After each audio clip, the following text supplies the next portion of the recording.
नमस्कार, मी Sandeep Salunke. Live art Konkan YouTube चॅनलमध्ये तुमचं पुन्हा स्वागत. मी आता चाललो आहे नांदगाव तिथेला आणि त्या ठिकाणी पहिल्यांदाच भारूड महोत्सव साजरा होतो आणि कणकवली तालुकास्तरीय हा भारूड महोत्सव आहे.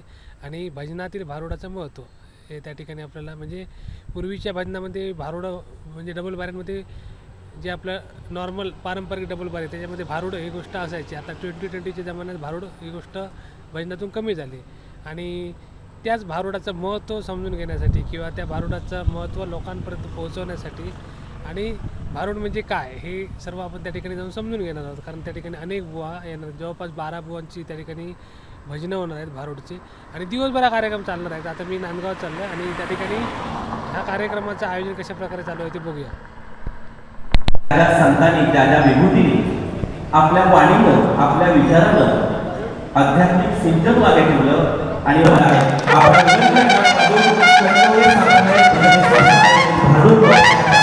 कार्यक्रमाला प्रारंभ करतो आहोत. सर्व सन्माननीय मान्यवर त्या ठिकाणी दीप प्रज्वलित करतायत.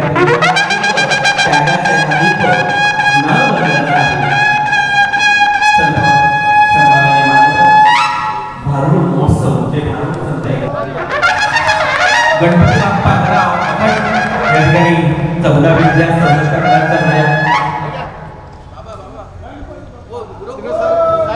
गणपती बाप्पा छत्रपती शिवाजी महाराज की, छत्रपती संभाजी महाराज की जय भवानी.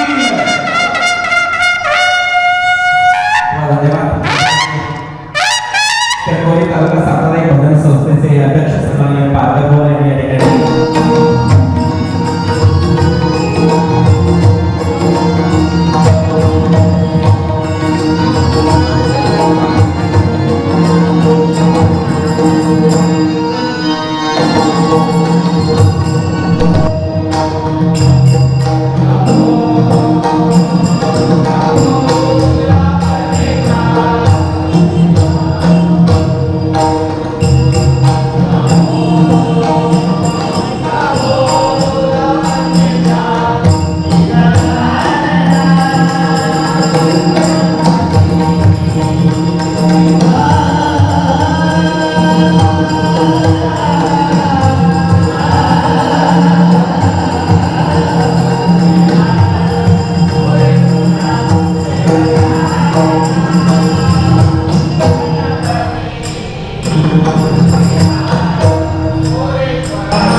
आणि 2 हाताने धरून गदा गदा हलवायला लागला.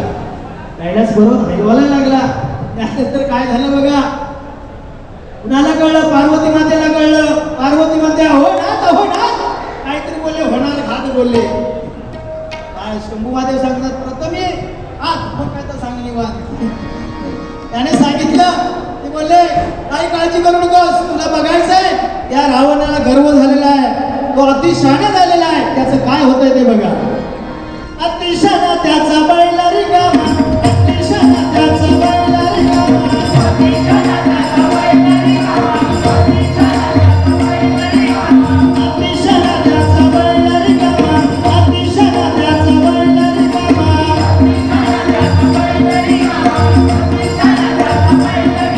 ही जगात गोष्ट खरी आणि नसत्या भानगडी करण्यासाठी नसत्या भानगडी करण्यासाठी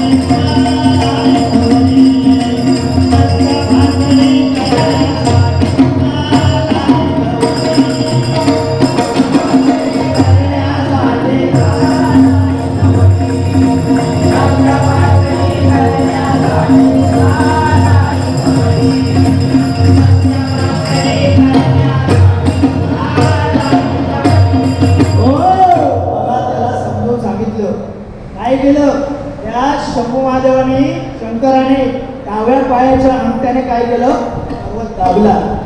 कैलास पर्वत दाबल्याबरोबर त्याने जो कैलास पर्वत धरला होता 2 हाताने, तो कैलास पर्वत तितकंच दाबला गेला आणि हो गोमट्याला लागला. आया बाबा रे, चिरडली बोट चिरडली, त्याची दोन्ही खाली मिळाली पर्वताच्या आणि तो गोमट्याला लागला. बोले त्यानंतर त्याने सांगितलं, शंभू महादेव खाली आले आवाज ऐकून आणि काय म्हणताय, तुला नको ते छंद सुटले, तेव्हा तू काय कर, इथून उठ आणि वाटेला लाग. त्याला काय म्हणतात बघा, अरे 1 2 3 म्हणायच्या आत नाही केलास तर दात घालील गजा. 1 2 3 म्हणायच्या आत नाही केलास तर दात घालील गजा.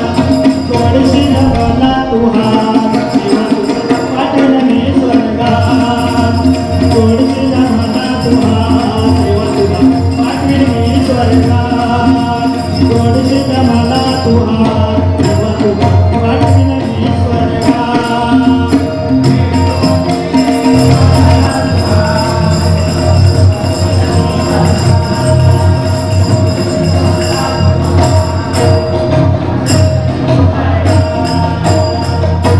शेवटी बघा, किती जरी काय केलं ना, तर रावण जरी अति असला, रावण ताकदीने जर असला ना, तर रावण सुद्धा एक चांगल्या प्रकारे मर्यादा लागणारा माणूस होता.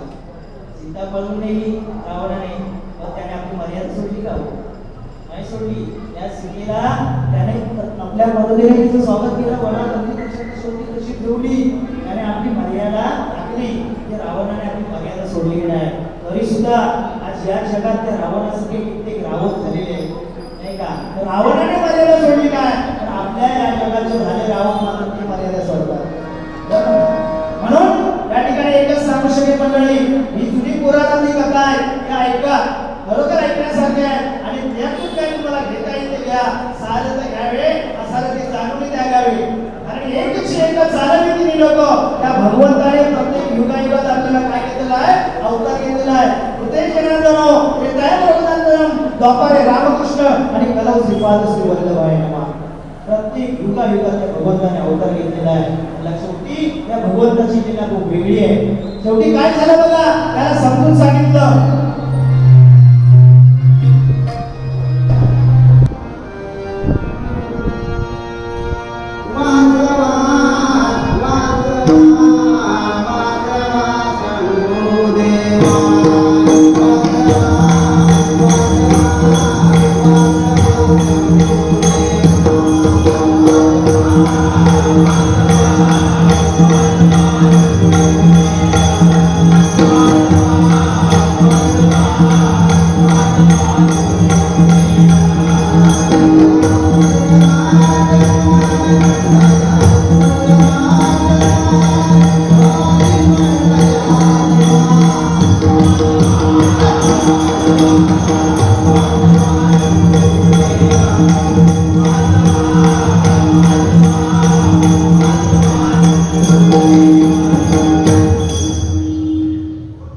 भगवान शंकर तपश्चर्याला बसलेले असताना तपश्चर्या काय त्यांची संपत नव्हती. पुन्हा सर्व देव हतबल झाले आणि त्यांनी सर्व देव मिळून आराधना करतात. ओम नमः शिवाय, ओम नमः शिवाय.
शेवटी भगवान शंकर तपस्विनीत उठले. सर्व देवांनी मिळून भगवान शंकराला कथा सांगितली. त्यावेळी भगवान शंकर उठले आणि आपल्याबरोबर त्रिशूळ घेतलं आणि निघाले. काय म्हणतात बघा,